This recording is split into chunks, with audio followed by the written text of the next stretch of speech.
갈라디아서 4장 8절부터 10절까지 제가 읽습니다. 그러나 너희가 그때에는 하나님을 알지 못하여 본질상 하나님이 아닌 자들에게 종노릇 하였더니 이제는 너희가 하나님을 알 뿐더러 하나님의 아신 바 되었거늘 어찌하여 다시 약하고 천한 초등학문으로 돌아가서 다시 저희에게 종노릇 하려 하느냐. 너희가 날과 달과 절기와 해를 삼가 지키니. 아멘. 칼빈 목사님의 갈라디아서 강해 설교 26번째 시간입니다. 이 갈라디아서 4장 8절에서 10절의 내용들 가운데서는 얼마간 자유의지와 하나님의 선택, 다른 말로 하면 예정에 대한 내용들이 포함되어 있습니다. 물론 자세하지는 않고 얼마간 나와 있으나 그러나 어리석은 사람들은 이러한 존 칼빈의 선택이나 예정에 대하여 아주 좁게 몇 마디로 축약시켜서 심지어는 존 칼빈의 선택이나 예정이 극단적으로는 이중 예정이라 이렇게 축약되어서 많은 교인들을 또한 많은 사람들의 믿음과 신앙을 왜곡시켜 오는 것으로도 아주 많이 쓰였습니다. 이 하나님의 말씀도 축약시켜버리면 큰일이 나는 것입니다.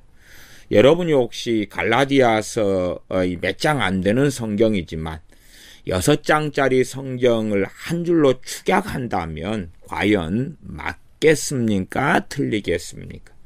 사람들은 너무나 자주 축약을 좋아합니다. 이 시대의 젊은 친구들도 이 두꺼운 책을 보기보다는 또 앞뒤 꼭지가 나와 있는 긴 동영상을 보기보다는 3분짜리, 1분짜리, 또한 몇 줄짜리, 한 페이지짜리, 몇 문장짜리의 글, 영상 이런 것을 보기를 좋아하고 이런 현대인의 구미에 맞추어서 그런 자료들이 많이 만들어집니다. 짧게 축약시켜서. 그래서 이 종교개혁자 존 칼빈의 성경 해석이나 가르침 가운데서도 이 축약이란 걸 통해서 끔찍하고 무서운 일들이 많은 크리스찬들의 신앙 가운데 일어나 왔습니다.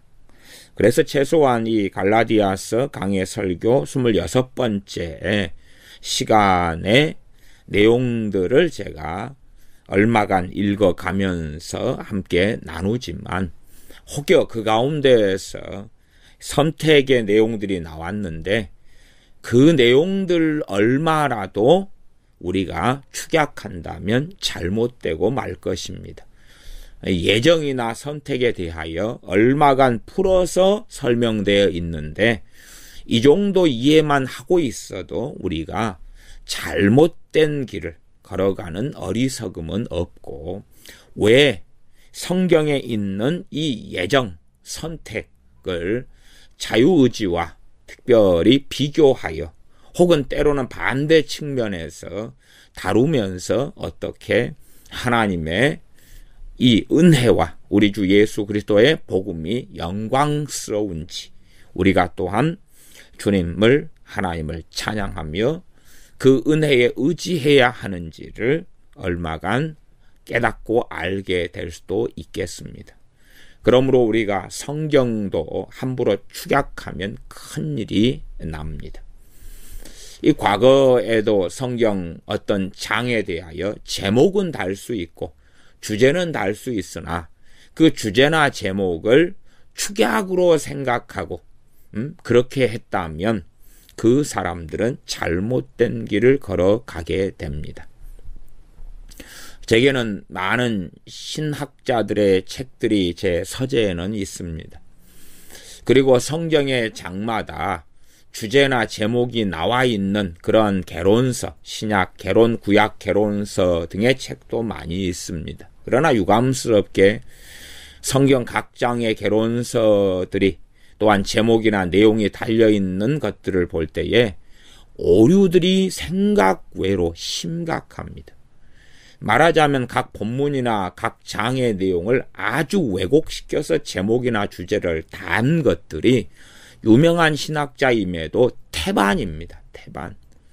그래서 어떤 것을 성경 공부 교재로 쓰고 자료로 쓸까 그리고 조사했을 때에 과연 성경 본문이라도 읽어보고 제목이나 주제를 달았는가?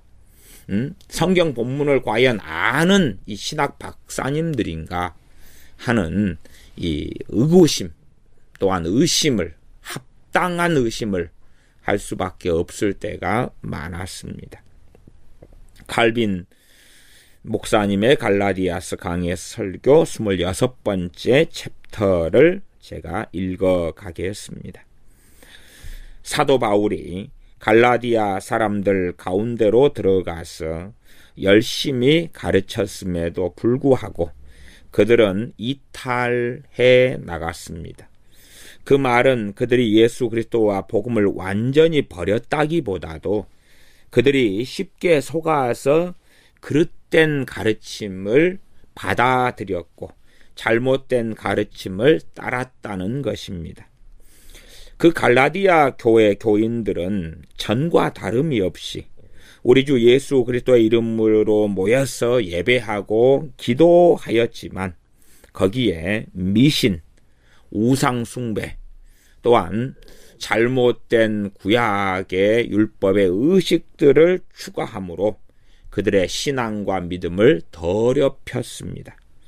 따라서 갈라디아 사람들은 여전히 하나님의 교회이며 하나님의 자녀라고 말했지만 많은 어리석은 가르침이 쳐놓은 올무의 함정 속에 빠지고 말았습니다. 예를 들자면 그들은 율법이 정해놓은 의식을 지킴으로 하나님의 은혜를 얼마간 받을 수 있다고 또한 하나님의 은혜의 어떤 부분을 받아 채울 수 있다고 믿었습니다. 이것은 바로 하나님의 목전에서 크게 모욕하는 일이었습니다. 왜냐하면 만약 우리가 우리 주 예수 그리스도를 온전하게 믿고 우리의 모든 교만을 버리지 않으면 우리 주 예수 그리스도께서 우리의 구주가 되실 수 없기 때문입니다. 여기에서 우리의 모든 교만을 버린다는 것은 우리의 구원의 1%도 우리 자신에게서 날 수 없다는 확고한 주 예수 그리스도의 복음에 근거하여 그렇게 해야 합니다.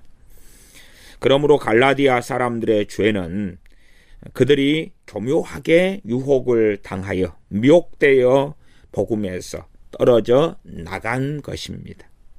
그들은 비록 예수를 믿는다고 주장할지라도 그들은 복음에서 떨어져 나간 것입니다. 가톨릭의 카리스메틱이라는 가톨릭 은사주의자들이 아무리 우리도 동일하게 성령님을 받았노라 믿노라라고 주장한다 할지라도 그들 안에 온갖 우상과 미신의 것들이 섞여 있는 한 그들은 복음에 속한 자들이 아니라 그들은 복음에서 떨어져 있는 자들일 수밖에 없습니다. 계속 읽습니다.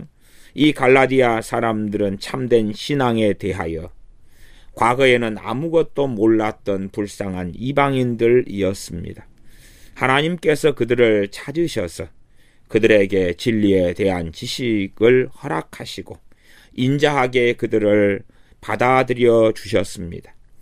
이렇기 때문에 그들이 사탄의 기만과 거짓을 복음의 순수한 진리에 혼합시킨 그러한 죄악들은 어떠한 변명도 할 수 없을 만큼 큰 죄악일 수밖에 없습니다.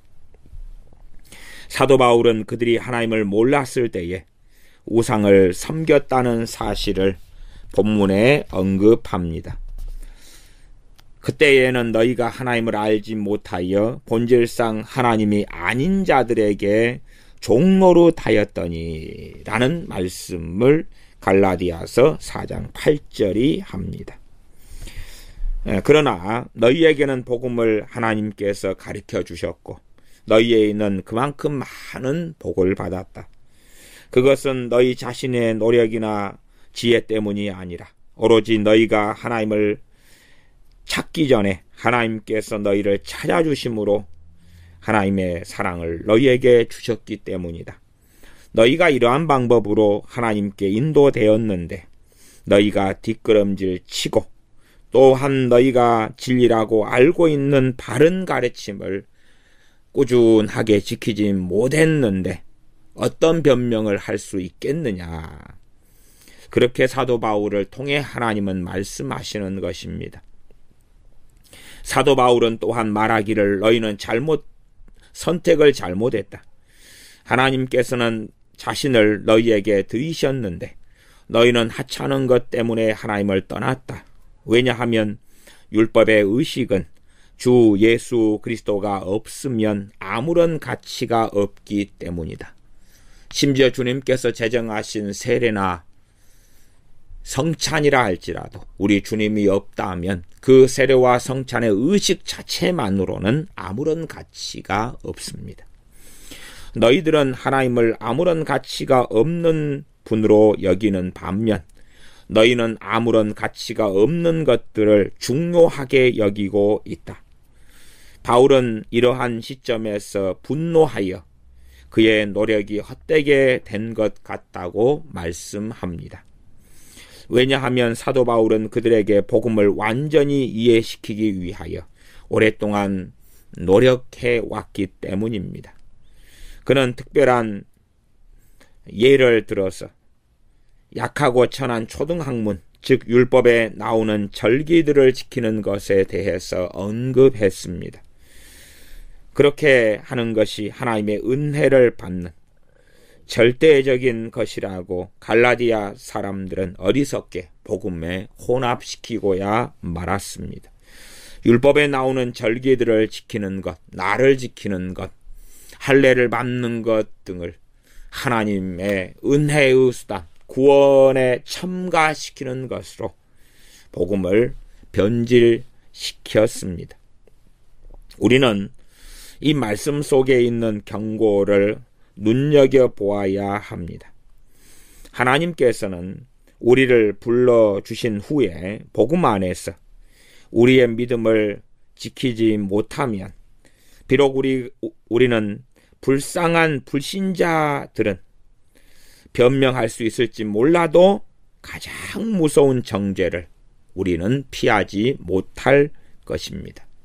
사도 바울이 말씀한 이 것, 그리고 존 칼빈이라는 주의 종이 성경을 해석한 것은 명백하게 이렇게 갈라디아 교인들이 은혜로 인하여 복음을 받아들여 구원을 받았다 할지라도 그들이 믿음을 보존하지 못하면 이 갈라디아서 강해 설교 101페이지 이 둘째 단락 처음 부분입니다. 명확하게 복음 안에서 우리의 믿음을 보존하지 못하면 우리는 가장 무서운 정죄를 피하지 못할 것입니다. 이게 예수님을 믿어 구원을 받았는데 이 복음을 변질시키거나 오염시키면 지옥에 떨어지고 구원받지 못하고 이 복음을 변질시키는 것이 배교라고 이야기하는 겁니다. 그러니 사도 바울이나 또한 존 칼빈이라는 주의 종이 말씀하는 그러한 예정이나 선택의 의미가 무엇인지를 우리는 왜곡하지 않고 잘 알아야 합니다. 심지어는 제가 갈라디아서 강의 설교를 계속 읽으면서 그러면서 존 칼빈이라는 주의 종이 한 번 구원은 영원한 구원이라고 말한 적도 없고 오히려 끊임없이 배교와 주님을 믿은 다음에 타락하여 구원을 상실함에 대하여 계속하여 반복적으로 말씀하고 있는 것을 제가 여러 번 정확한 이 존 칼빈의 갈라디아서 강의 설교를 가지고 누누이 말씀드려 왔습니다. 물론 한국의 많은 칼빈주의 신앙과 신학을 좇은 장로교의 많은 목회자들이 어떻게 이해하든지 간에 그들은 최소한 칼빈의 신학을 따라서 장로교 목사가 되었다면 존 칼빈이라는 주의 종이 말하는 원전을 확인했어야 된다, 그 말입니다. 스스로 존 칼빈의 신학을 연구했다는 신학자들의 말을 믿을 것이 아니라, 또한 어떤 축약을 믿을 것이 아니라 길게 적어진 존 칼빈의 설교들을 읽을 것이고, 기독교 강요의 전체의 내용들을 읽고, 또한 존 칼빈의 주석의 전체의 내용들을 읽으면서 문맥과 맥락 속에서 내용을 파악해야 되지, 한둘 두 줄 가운데서 잘라내어서 장난질을 치면 절대 안 된다는 사실입니다.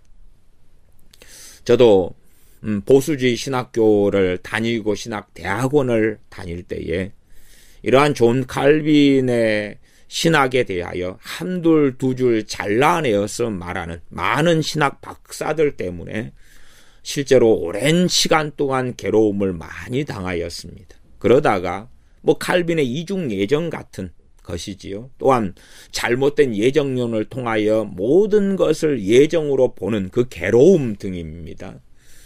그러다가 직접적으로 존 칼빈의 이 설교들 또한 주석들을 눈으로 확인하고 이 전체로 읽으면서 와, 얼마나 내가 존 칼빈이 이렇게 말했다고 하는 신학 박사들에게 속았던가 하는 것을 정말 절실히 알게 되었습니다. 그래서 제가 다시 이 101페이지 존 칼빈의 갈라디아서 강해 설교 학원 101페이지 중간을 읽으면 우리는 이 말씀 속에 담겨 있는 경고를 눈여겨보아야 합니다.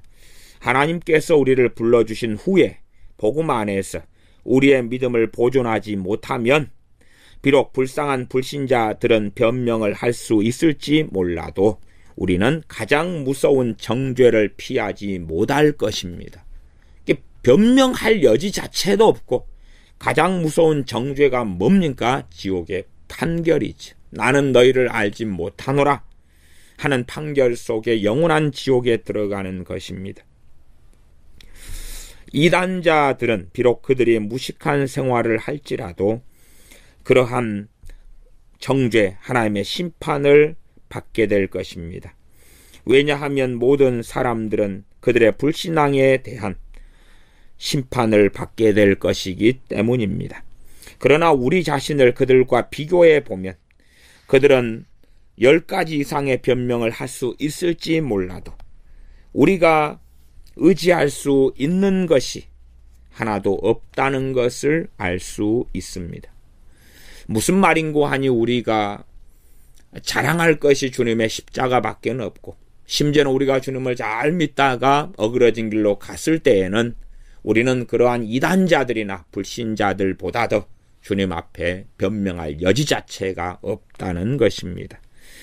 만약 우리가 복음의 진리를 깨닫게 되었다면 하나님께서는 우리에게 주 예수 그리스도를 통하여 놀라운 축복을 내리실 것이며 만약 우리가 주 예수님의 복음을 귀하게 여기지 않고 오염시키거나 버리거나 변질시킨다면 우리는 값비싼 대가를 지불해야 할 것입니다. 사도 바울이 갈라디아 사람들을 꾸짖은 이유는 진리를 깨달은 자들이 그 진리를 오염시키고 변질시켰기 때문인 것을 명심해야 합니다. 그들은 우리와 동일하게 예수를 믿는다 했고 또한 예수님께 기도도 동일하게 했고 찬양도 하고 예배도 드렸으나 그들은 진리를 또한 복음을 오염시키고 변질시켰습니다. 바보들까지도 자신의 지능을 뽐내고 사람들에게 존경을 받고 있는 자들은 교만으로 가득 찼기 때문에 어떠한 비난도 실책도 받아들이지 않습니다. 그러므로 만약 사람들에게 한 방울의 지혜라도 있다면 그들은 먼저 하나님을 섬겨야 할 것을 자신들이 깨닫게 될 것입니다. 그러나 교만하고 지혜 있다 하는 자들이라 할지라도 하나님께서 그들을 불러주시기 전까지는 그들은 하나님을 찾지 않았습니다. 그래서 하나님의 말씀은 모든 사람이 한 가지로 치우쳐 악으로 달려가고 하나님을 찾는 자가 아무도 없다라고 선언하며 말씀합니다. 그러하지 우리가 우리의 자유의지로 하나님을 찾았노라고, 우리가 우리의 자유의지로 하나님을 찾아서 예수님을 영접하고 진리를 스스로 깨닫고 알아서 구원받았노라고 주장하는 것은 어불성설이며 하나님의 은혜를 모독하는 일이 되어집니다. 그러므로 우리의 자유의지에 대하여, 또한 자유의지의 한계에 대하여 우리는 잘 이해하고 있어야 합니다. 대부분의 사람들은 진리를 찾기보다는 사탄의 거짓말을 찾아 헤매고 있습니다. 그들은 살아계신 하나님께 경배를 드리기보다는 우상을 섬기고 있습니다. 언제까지 그렇습니까? 하나님께서 긍휼히 여기셔서 그의 종들을 보내시고 복음을 전할 때까지, 또한 그들에게 복음을 통하여 은혜를 베푸실 때까지 그러합니다. 그러므로 우리 자신의 욕망을 따라가는 생활로는 하나님을 기쁘시게 할 수 없다는 것이 분명합니다. 우리는 우리 자신이 하나님의 말씀과 성령님으로 다스려지도록 해야 합니다. 우리는 이 사람 저 사람의 의견을 따라 살아서는 안 됩니다. 우리들이 갈라디아 교인들보다 우월하다고 생각하면 안 됩니다.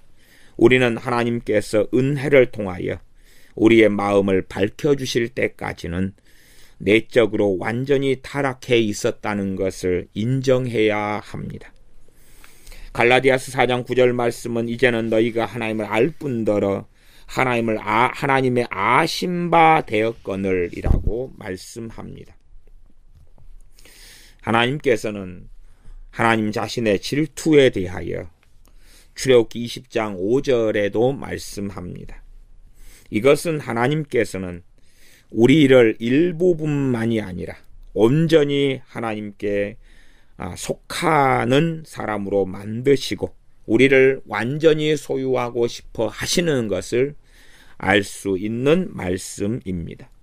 그러므로 만약 우리가 여기저기를 배회하면서 양다리를 걸치려고 한다면 우리는 잘못된 길에 서 있는 위선자가 될 것입니다.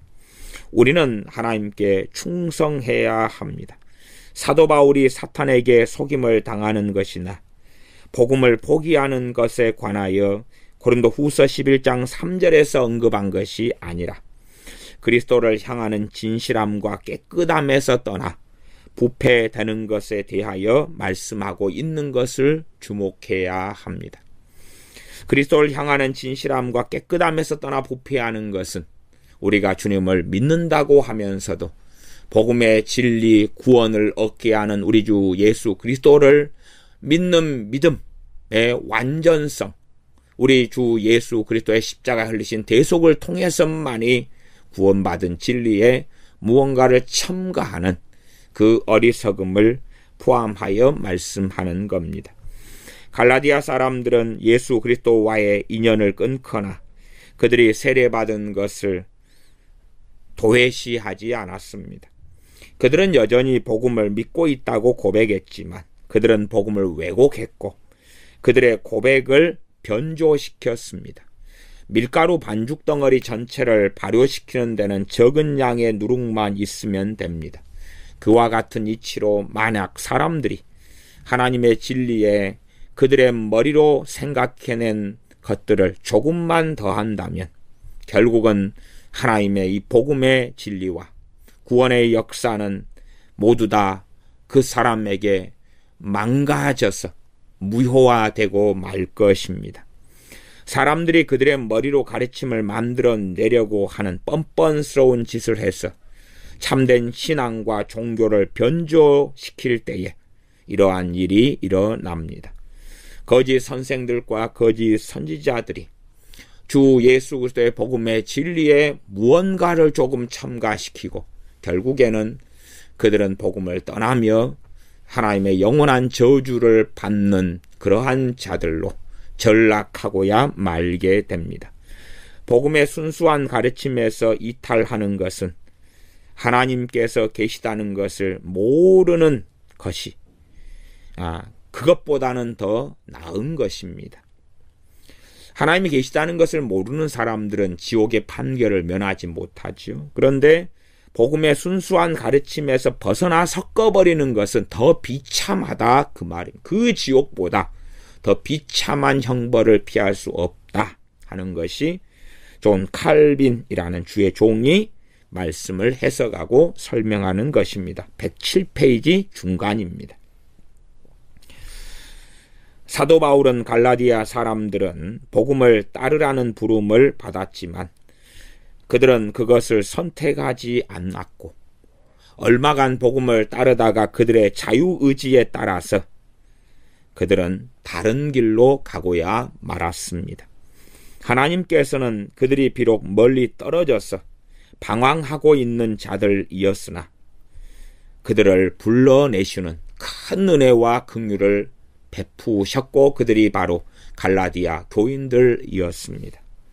이사야 선지자가 이사야 65장 1절에 말씀한 대로 나는 나를 구하지 아니하던 자에게 물음을 받았으며 나를 찾지 아니하던 자에게 찾아냄이 되었으며 내 이름을 부르지 아니하던 자에게 내가 여기 있노라 그렇게 말씀하여 찾아주셨노라 말씀한 것이 우리에게나 갈라디아 교인들에게나 적합한 맞는 성취된 말씀임에 분명합니다.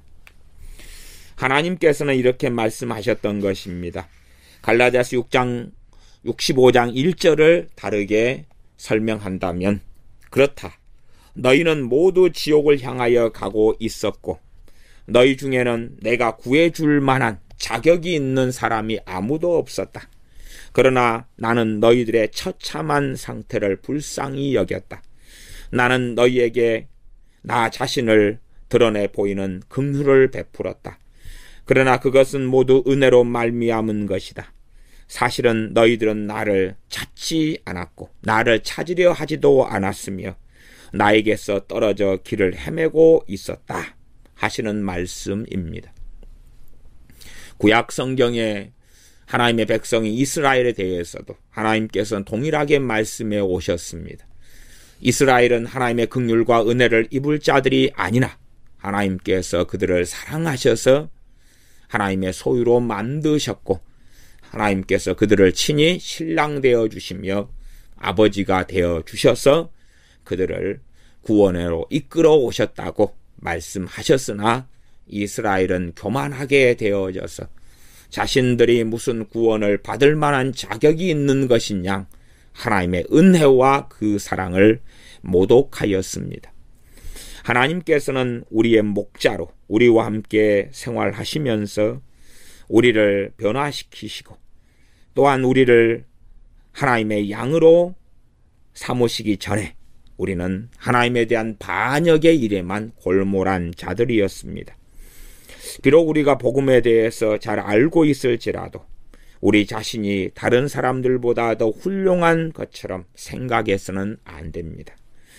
만약 하나님께서 우리를 찾아주지 않으셨다면 우리는 동일하게 이 땅에 하나님을 알지 못하며 주님을 알지 못하는 사람들처럼 우리의 죄악으로 인하여 100번 이상 죽었을 수밖에 없는 자들입니다. 우리는 이제 우리의 자유의지가 무엇을 이루는지를 알게 되었습니다. 비록 바보들은 부지중에 자신을 자랑하며 뽐낼지라도 우리는 그렇게 되지 말아야 하고 우리 자신을 드러내서 우리가 마땅히 구원받을 자격이 있거나 우리의 자유의지로 하나님을 선택했노라고 주장한다면 하나님의 은혜를 무너뜨리며 하나님의 영광을 도둑질하며 하나님의 은혜를 훼손시키는 자들이고야 맙니다. 하나님께서 먼저 우리를 아셨고 우리를 따로 구별한 뒤에 우리에게 자신을 계시하시어 우리로 자신에게 가까이 이끄시도록 역사하셨습니다. 우리가 충실하게 해설된 복음을 듣는 특권을 누리게 된 것은 우리의 가치 때문이 아니라 하나님의 긍휼과 은혜 때문입니다. 우리에게는 우리 자신을 다른 사람과 구별해 주는 무언가가 있다고 생각해서는 안 됩니다. 내가 하나님께서 찾아주실 만한 자라고 생각한다면 하나님께서 받아 마땅하신 찬양을 훔치는 그런 일이 됩니다. 그러한 신성 모독죄는 용납될 수 없는 것입니다. 누가 너를 구별하였느냐라는 사도 바울의 말을 생각해 보십시오. 그는 자신에게는 많은 덕과 고상한 자질이 있는 것으로 생각하여 자신을 높이는 자들에 대하여 책망하고 있는 것입니다. 사실은 고린도 사람들에게는 영적인 은사들이 풍성했습니다. 그러나 사도 바울은 그러한 성령님의 은사들이 어디에서 비롯되었느냐고 그들에게 책망합니다. 또한 많은 하나님의 은혜에 대해서도 너희들이 무엇 때문에 그러한 은혜를 받았느냐라고 그들을 책망합니다. 그들은 어떤 면에서도 은혜 받을 자격, 은사 받을 자격이 없는 자들인데 받은 것이었기 때문입니다. 그러므로 하나님의 말씀이 전해지는 것을 듣는 것만으로는 충분하지 않다는 것을 알아야 합니다. 우리에게는 우리의 마음속에 역사하시는 성령님이 필요합니다. 하나님께서 우리에게 주 예수 그리스도의 복음의 진리를 알려주지 않으셨다면 우리는 결코 하나님께 오지 않았을 것입니다. 그러므로 우리는 모든 어리석은 생각을 제거해버리고 모든 교만을 벗어버려야 합니다. 모든 찬양을 우리 하나님께 돌려야 합니다. 우리가 하나님께 등을 돌렸기 때문에 수천 번이나 지옥에 보내져야 함에도 불구하고 하나님께서는 우리에게 긍휼을 베푸시고 우리를 하나님 품으로 부르셨습니다. 그렇기 때문에 믿음으로 의롭게 되는 것과 구원받는 것에 대해서 말할 때에 그 모든 것이 은혜로 되었다는 것을 알아야 하고 바르게 고백하며 하나님을 높여야 합니다.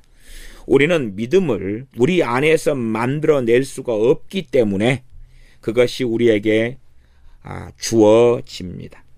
믿음이 주어진다 그 말이죠. 그래서 유다서나 또한 야고보서에는 은혜로 얻은 구원, 하나님으로부터 주신 단번에 주신 구원 얻는 믿음에 대하여 말씀하고 있습니다.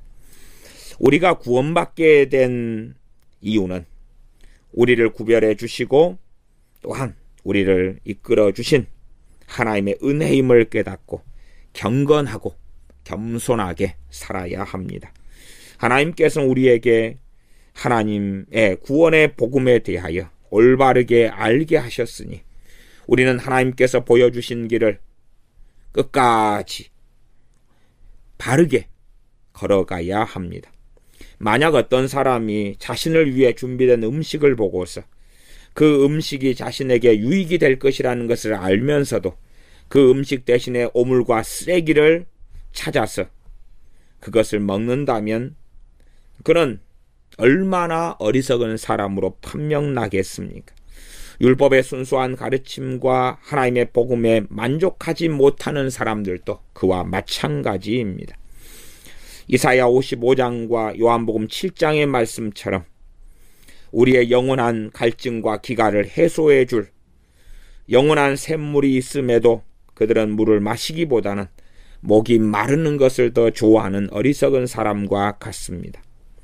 어찌하여 다시 약하고 천한 초등학문으로 돌아가서 다시 저희에게 종노릇하려 하느냐고 사도 바울을 통하여 하나님께서는 책망하십니다. 그렇게 약하고 천한 초등학문으로 돌아가는 배은망덕한 자들은 2배의 형벌을 받아야 마땅합니다. 우리가 율법의 의식에 대하여 약하고 천한 초등학문이라고 말하는 것은 너무 무모하고 독설을 퍼붓는 것이 아닌가 생각할지 모릅니다. 왜냐하면 이러한 약하고 천한 초등학문으로 언급되는 율법의 의식도 하나님께서 제정하신 것이기 때문입니다.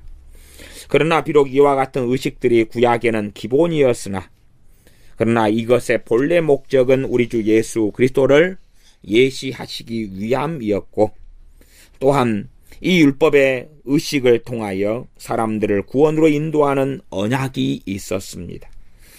죄를 사함받는 것이 우리가 하나님에게 받기를 바라는 축복 가운데 가장 귀한 축복입니다.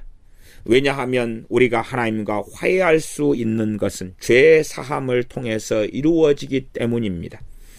하나님께서는 우리를 하나님의 자녀로 받아들여 주셨기 때문에 우리는 하나님께 담대히 나아갈 수 있게 되었습니다. 그렇기에 죄 사함을 받은 사람들이 누릴 수 있는 참되고 온전한 행복이 이제는 더 주어지게 되었습니다. 왜 사도 바울은 약하고 천한 초등학문이라는 말을 사용했을까요? 성경은 지성소의 모형이 모세에게 계시되었고 그것은 천국에서 가져온 모형이라고 출애굽기 25장 40절에 말씀합니다.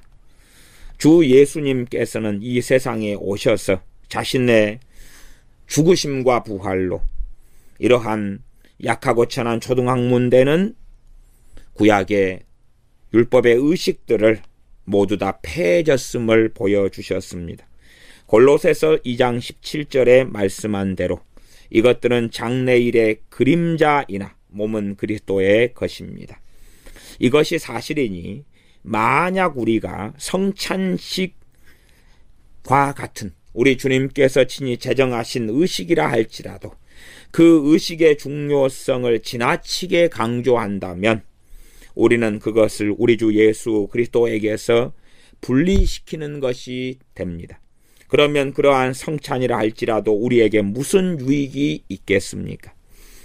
그러한 성찬이나 세례가 우리 주 예수 그리스도에게서 분리된다면 아무런 가치가 없는 쓰레기처럼 되고야 맙니다.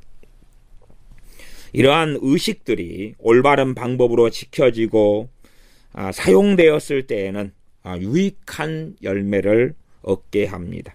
우리의 선조들은 시간을 낭비하지 않았고 그들의 구원을 확신하고 있었습니다. 그들을 향한 하나님의 사랑을 체험했고 또한 모든 선의 원천이신 주 예수 그리스도께 인도되었습니다. 그러나 만약 우리가 이와 똑같은 의식을 지키는 이유를 모르고 율법의 의식을 지키려고 한다면 나아가 성찬과 세례를 그 의미를 모른 채 지킨다면 그것은 헛수고가 될 것입니다. 따라서 율법적 종교의식들이 사람들로 하여금 주 예수 그리스도 안에서 구원을 받도록 인도해 주는데 사용되지 않는다면 그것들은 이 세상에 속하기 쉬운 타락하기 쉬운 초등학문에 불과하다고 말한 사도 바울의 말씀이 정확하다는 것을 보여줍니다. 더욱이 예수 그리스도께서 그 율법의 의식들 속에 계시지 않는다면 그것들은 아무런 가치도 없고 유익을 주지 못합니다. 왜냐하면 예수 그리스도께서는 모든 것에 생명을 주시기 때문입니다. 히브리서 11장 4절에 아벨이 드린 제사는 아벨의 제물 때문이 아니라 그의 믿음 때문에 받아들여졌다고 말씀합니다. 주 예수 그리스도께서 우리의 모든 죄를 도말하셨습니다. 그러므로 하나님의 앞에 받아들여지기 위해서 의식에 관련된 율법을 지키는 사람들 모두는 자신을 속이고 어리석게 자신을 괴롭힐 뿐만 아니라 하나님의 진노를 사고 있는 것입니다. 우리는 주 예수 그리스도께서 우리의 영혼을 깨끗하게 하시기 위하여 주님께서 친히 피를 흘리셨다는 사실을 알고 있습니다. 그러므로 만약 우리가 다른 것을 통해서 우리의 영혼을 깨끗하려고 한다면 우리는 용서받을 수 없는 신성모독죄를 범하는 것이 됩니다. 만약 사도 바울이 합법적인 의식에 대해서 이렇게 말했다면 오늘날 로마 가톨릭에 존재하는 어리석은 짓에 대해서 사도 바울은 무엇이라고 말할 것입니까? 합법적인 의식이란 성찬, 세례, 무엇보다 하나님께서 친히 말씀하신 율법의 의식들이 합법적인 의식들이다, 그 말입니다. 그런데 그러한 의식들이라 할지라도 우리 주 예수 그리스도를 떠나서 또한 우리 주 예수님의 온전한 복음, 그분의 십자가를 왜곡되게 하는데 사용된다면 얼마나 큰 하나님의 진노를 가져오게 될 것인가. 그런데 로마 가톨릭이 사용하는 의식들은 성경의 합법적인 의식들도 아닐 뿐만 아니라 이교적이고 어리석은 우상 숭배일진데 하나님의 진노는 얼마나 강력하겠습니까? 로마 가톨릭 교인들은 성수의 뿌림을 받았고 그들 머리 위에서 몇 마디의 말이 짓거려졌다거나 어떤 특정한 성의를 지키고 성기 순례를 통해서 고행을 했기 때문에 구원을 얻을 수 있다고 생각합니다. 성기 순례, 과거의 로마 가톨릭이 했던 십자군 원정도 십자군 원정을 가는 자들마다 구원의 보장을 해주는 악한 일을 하여서 어린이나 노인이나 할 것 없이 구원 얻기 위하여 십자군 원정을 떠나고 가는 길에 무수히 굶어 죽고 얼어 죽었습니다. 로마 가톨릭 교인들은 촛불을 가지고 가서 괴상한 형상 밑에 놓고 미사를 드리고 로자리오의 기도를 끊이지 않고 반복합니다. 다시 강조합니다마는 로마 가톨릭 교인들은 순진하게도 그러한 방법을 통해서 하나님과 화해할 수 있다고 믿고 있습니다. 그러나 사실은 이러한 자들은 마치 사탄과 함께 그들 자신을 지옥 속으로 던져 넣는 일들을 자행하고 있는 것입니다. 또한 사탄이 쳐놓은 올무 속으로 거꾸로 떨어지고 있습니다. 로마 가톨릭에서 행하는 모든 의식은 주 예수 그리스도와 그분이 자신의 죽음과 부활을 통해서 획득하신 죄 사함과 복음을 통해서 우리에게 주어진 은혜를 부정하는 짓들입니다. 왜냐하면 로마 가톨릭 교인들은 또한 로마 가톨릭의 주교들은 사람들을 속이기 쉬운 속임수를 사용하여 복음을 변절시키고 있습니다. 그들이 어떠한 변명을 하고 그들이 어떠한 이 고한물들을 많이 발명할지라도 사도 바울을 통해서 이 본문에 말씀하신 하나님의 말씀을 결코 반박할 수 없을 것입니다. 예를 들면 사도 바울은 그들이 날과 달과 절기와 해를 삼가 지키니라고 말씀합니다. 그러면서 사도 바울의 수고가 헛되게 될까 두려워한다고 말씀합니다. 율법에서 지정한 축제날에 대해서 언급하고 그러한 유혹자들은 갈라디아 사람들로 하여금 그날을 의무적으로 지키게 하려고 했습니다.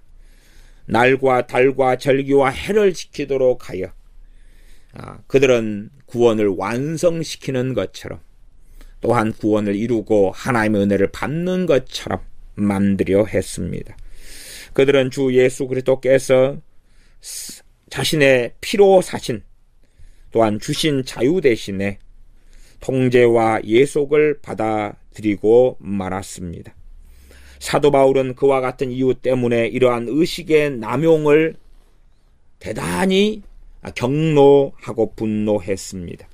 갈라디아 사람들을 속였던 자들은 아주 다른 일면의 의무 조항을 만들어냈습니다. 그들은 유월절과 다른 축제일을 지킴으로 폐해졌어야 했던 옛날 의식으로 돌아가고 있었습니다.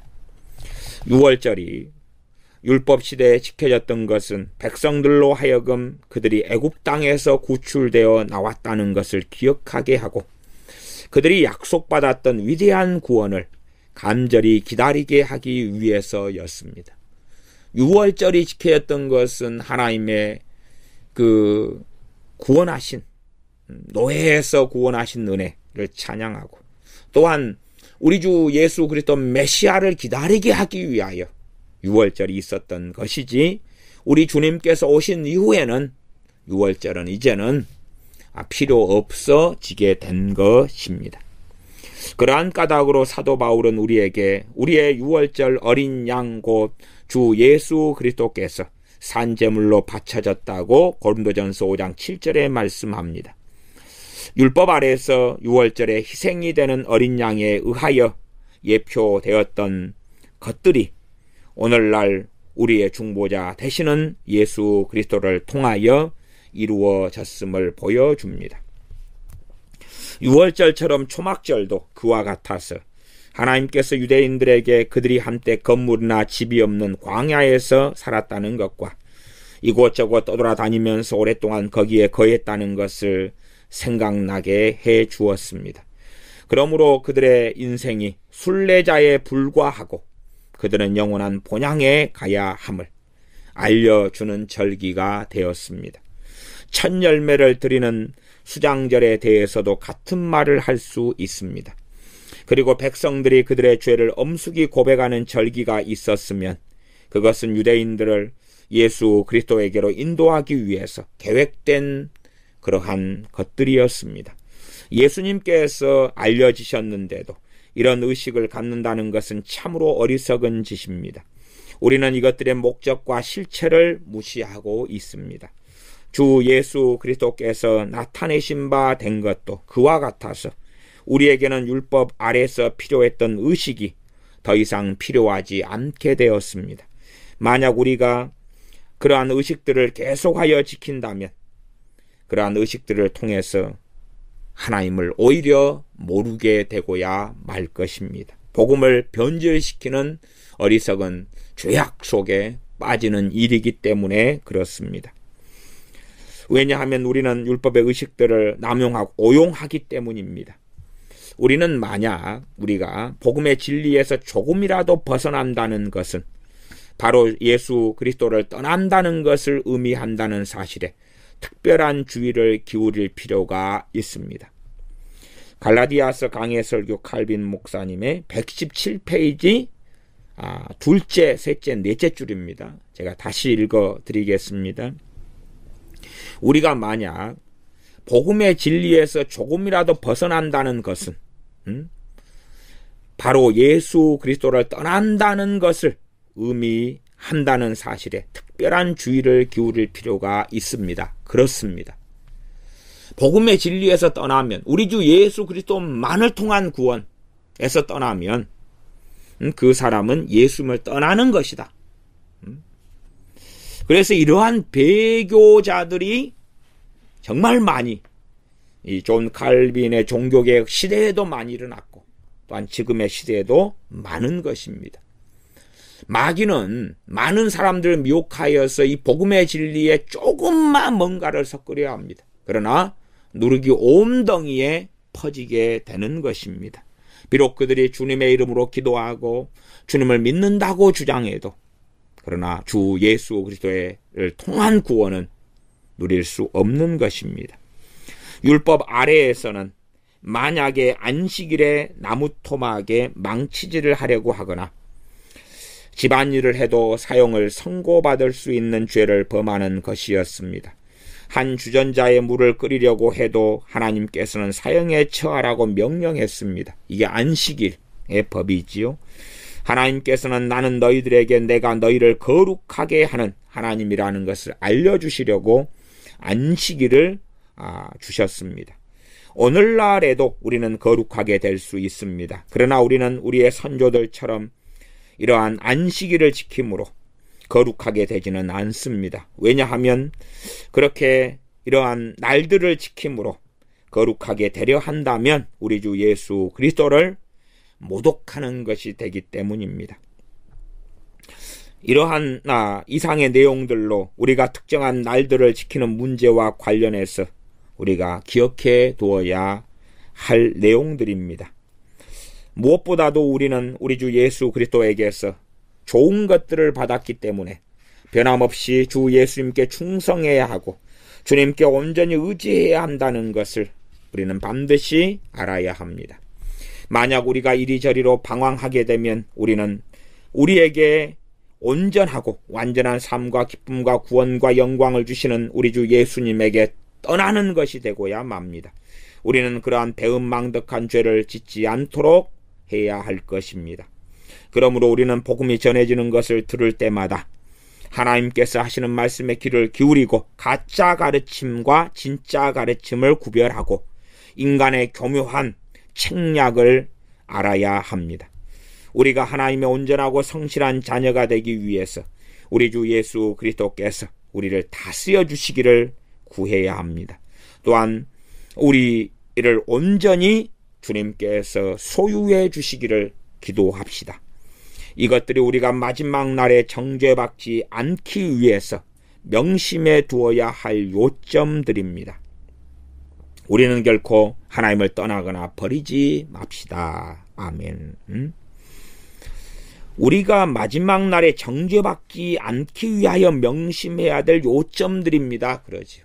한 번 구원을 영원하다고 말하는 게 아니라 두렵고 떨림으로 너희 구원을 이루라는 것을 이야기하면서 그래서 중간중간에 하나님의 선택, 부르심, 그분의 긍휼과 자비로 부르심의 내용들이 나와 있는 것을 우리는 함께 칼빈의 갈라디아서 강해 설교를 통하여 확인합니다.